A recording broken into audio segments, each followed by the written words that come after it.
sociedade mítica. O que é uma sociedade mítica? É uma sociedade cujas suas leis, os seus costumes, sua visão de mundo, vem sempre através das suas mitologias, suas lendas, deuses. Uma dessas histórias que se refere à cura dos males humanos tinha Panaceia. Panaceia era uma deusa grega que tinha nas mãos uma porção baseada em ervas que curava todas as doenças. Assim, numa sociedade mítica, onde tinha Panaceia como referência de cura, era através dela que a sociedade buscava cura para as doenças do corpo e da alma. A questão é que a diferença entre doenças do corpo e doenças da alma foi evoluindo conforme as experiências humanas.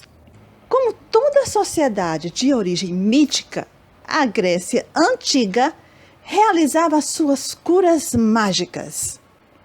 A medicina mágica, no entanto, deu lugar a uma outra qualidade de medicina, não mais concernida com o efeito dos deuses nos homens, mas centrada agora na relação direta entre observação dos enfermos e práticas terapêuticas adotadas.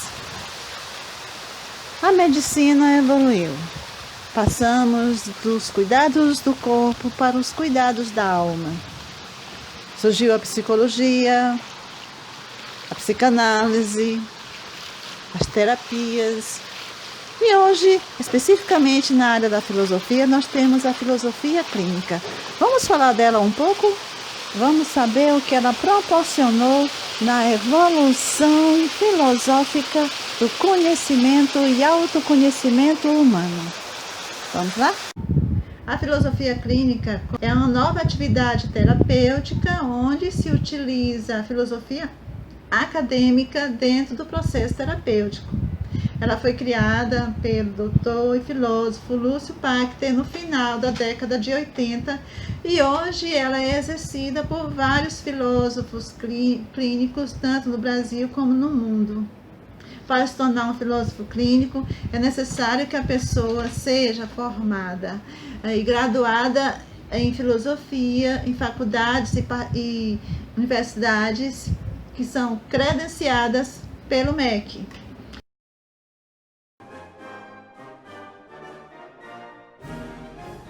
Entre as principais escolas filosóficas do helenismo, podem ser citadas o estoicismo, a escola peripatética, o epicurismo, a escola pitagórica, o pirronismo e o cinismo.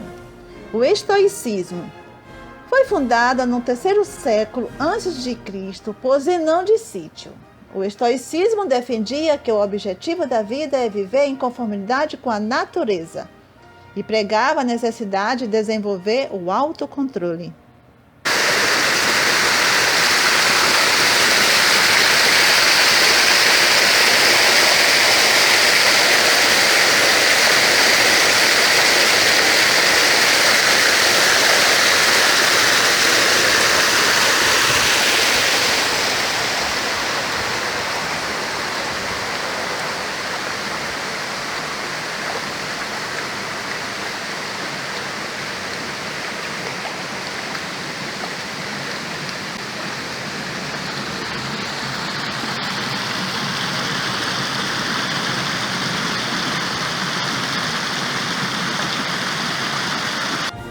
A escola peripatética era a escola dos filósofos que ensinavam e expandiam a filosofia de Aristóteles. Defendiam que a felicidade podia ser obtida através do comportamento virtuoso, o qual consistia na busca de um equilíbrio entre os extremos. Aristóteles, um dos mais importantes filósofos de todos os tempos, ensinou a Alexandre, na juventude deste, sobre filosofia, arte e lógica, entre outros assuntos. O epicurismo foi fundado por Epicuro no século III a.C. Ele defendia a busca do prazer como sentido da vida, mas entendia que a ausência de sofrimento físico ou psíquico é o maior dos prazeres. Advogava uma vida simples e o cultivo da amizade. O pirronismo era uma escola filosófica pertencente à vertente do ceticismo, que se opunha a dogmas e defendia a dúvida e a investigação permanentes. Seu fundador foi Pirro de Elis, no século IV a.C. Os cínicos eram filósofos ascéticos, cujas ideias exerceram grande influência sobre o surgimento da filosofia dos estoicos. Os cínicos defendiam que as pessoas vivessem vidas de virtude de acordo com a natureza. Rejeitavam a busca de bens como riqueza, poder e fama. Muitas escolas filosóficas de destaque exerceram forte importância sobre elites e intelectuais, mesmo depois do fim do período helenístico. Por exemplo, o estadista e escritor romano Sêneca, que viveu no primeiro século da era cristã, e o imperador romano Marco Aurélio, que viveu no século II d.C., eram estoicos. A difusão do cristianismo pelo mundo romano e mais tarde a ascensão do Islã levaram ao fim das escolas filosóficas do helenismo, embora elas ainda tenham exercido influência sobre os pensadores do mundo medieval e da Renascença. A expansão de Roma levou a conquistar áreas que haviam sido anteriormente conquistadas por Alexandre ou por seus sucessores. Como já foi dito, quando se tratou de explicar o que foi o helenismo entre os acontecimentos que costumam ser usados como marcos do fim do período helenístico, estão a conclusão da conquista da Grécia pelos romanos nos meados do segundo século a.C. e a conquista do Egito, então controlados pela dinastia ptolomaica pelos romanos em 31 a.C. E o fim da Biblioteca de Alexandria, no final do período helenístico e após o término dele, a Biblioteca de Alexandria passou por dificuldades e, por fim, deixou de existir. Um dos marcos do começo do declínio da Biblioteca de Alexandria foi o expurgo de intelectuais da cidade de Alexandria, muitos dos quais deixaram a cidade, criando centros de ensino ou ensinando em outras cidades.